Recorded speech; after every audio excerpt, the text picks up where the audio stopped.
Hello, my friends, Evolutionary Energy Arts family. Thank you guys for joining me. So, today, guys, our reading. It's curious, sometimes we need to really pay attention when things come back time and time again.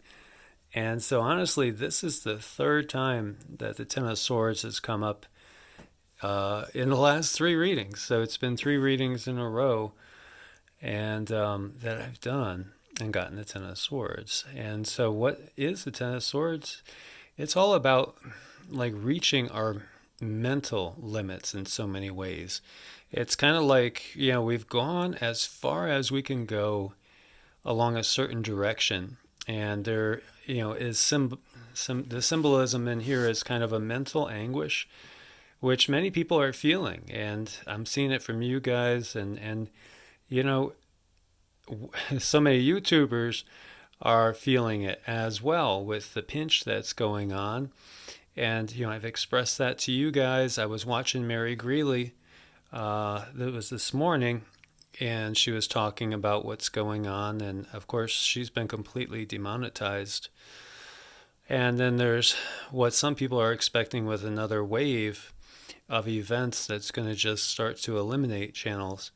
So obviously, many of us are feeling mental anguish in YouTube land over what's going on there. And then just across, the country, across the world, we see people are getting fed up with the status quo, getting fed up with the system. They're taking to the streets. There's demonstrations still ongoing everywhere. We've talked about so many locations like France with the yellow vest, of course, Hong Kong. We've talked about so many places like Ecuador, and we had Bolivia, and you name it. It's been all over the place, all over the globe. And then, of course, the kids speaking up against the destruction of the environment and all the earth changes that we see going on. So it feels as if society-wise, we are coming to our absolute limits, almost of a place where we just simply can't take it anymore. Many of us, we just simply can't take it anymore. We're kind of getting fed up and really want change. And it's interesting too how divided we are. So, like one family member, for instance, who was so supportive, you mentioned something politically, and boom, they just, they're gone. But that's just the way it is now. People are so divided, and it's part of the bigger plan. They are trying, they've been doing this forever, keeping us divided. It's divide and conquer to the highest degree. And so that's why this is constantly coming up now. And we see the one next to it, and that is also symbolizing the same sort of thing. So what do we have to do? We have to dig down, recognize that we are spiritual warriors here. This is a spiritual battle underway. And, warfare is not nice. It gets very messy. Yet we cannot allow ourselves to be pulled down into lower vibrations. And when people lash out at you, whether they're accusing you of things, whether they're judging you, you can't fall into it. And so, the natural tendency is to lash right back, but that's exactly what we must not do. And so we must not lower our vibrations. And when people lash out at you, we have to truly do, the biblical term of turn the other cheek. When somebody goes ahead and slaps us, whether that's physically or verbally or emotionally.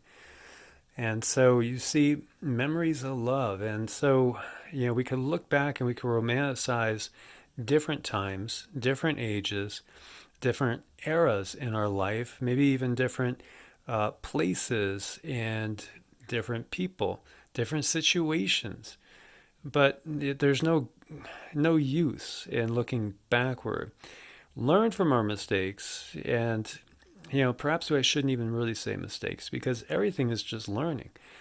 They're just they're just things that happen in which we can take the opportunity to learn from them instead of even judging them a mistake. So There, I was actually speaking something from rote and repetition, perhaps from the old me, as I'm recognizing that of all of life's experiences, truly, they're not mistakes. They're just learning situations.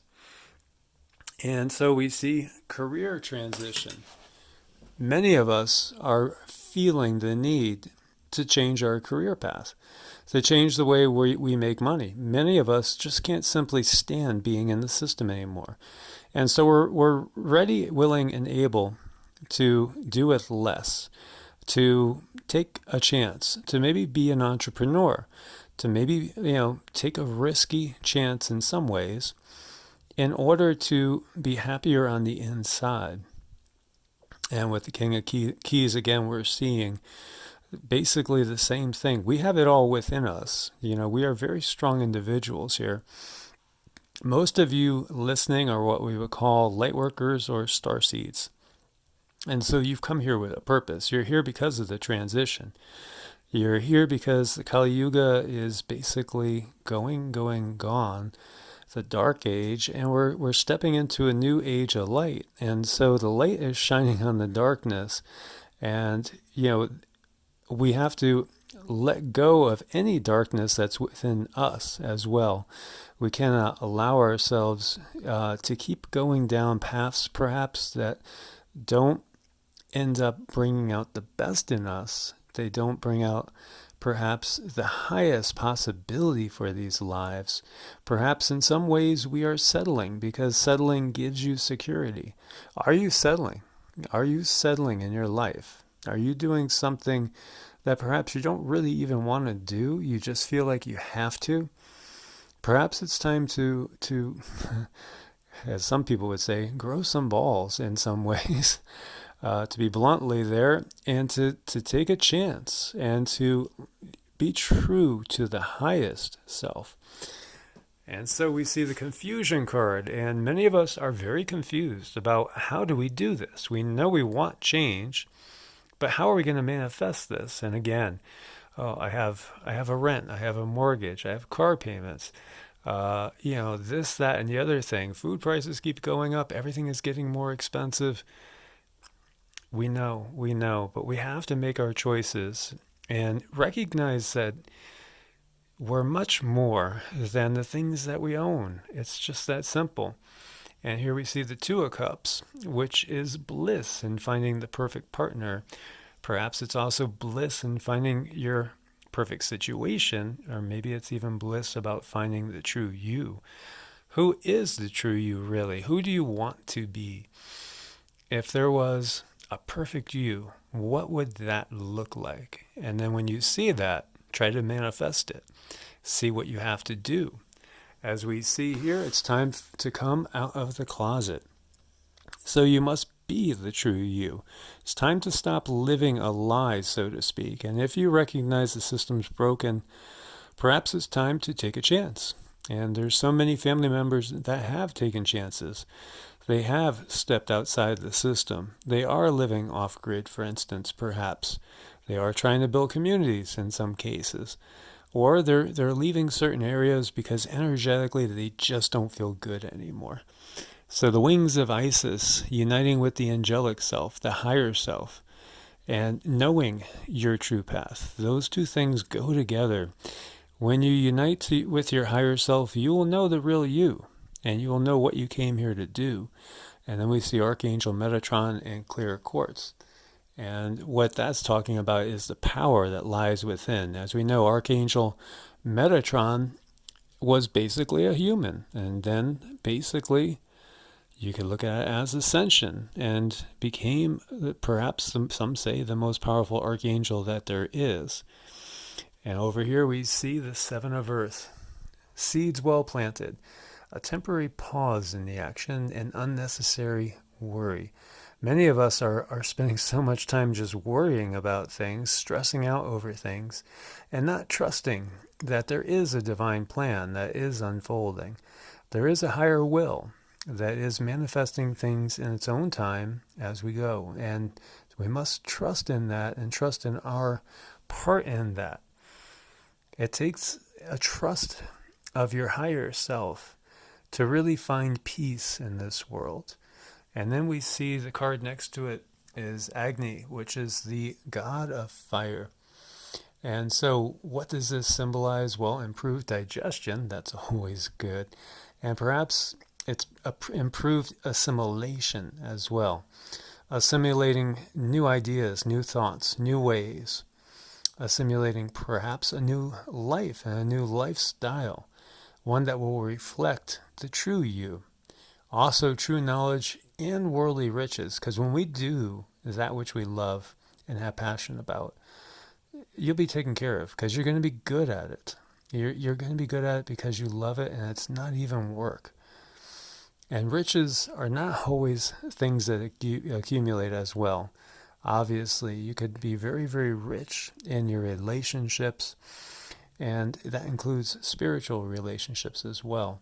Acquisition of inner powers through yoga. So we need to become disciplined as well. We must be disciplined. Freedom from debasing desires and habits. Letting go of the things that hold us back. Overall, we see from Ganesh that there is a positive outlook. We are stepping out of the dark age, and we're stepping into a new age of love, unity, and light. That is the bottom line. Even though right now many of us are going through amazing periods of transformation. And that's not always easy. That's not always comfortable. But it is necessary. So my friends, as always, like, share, subscribe. Thank you for your support on Ko-Fi and Patreon. God bless and namaste.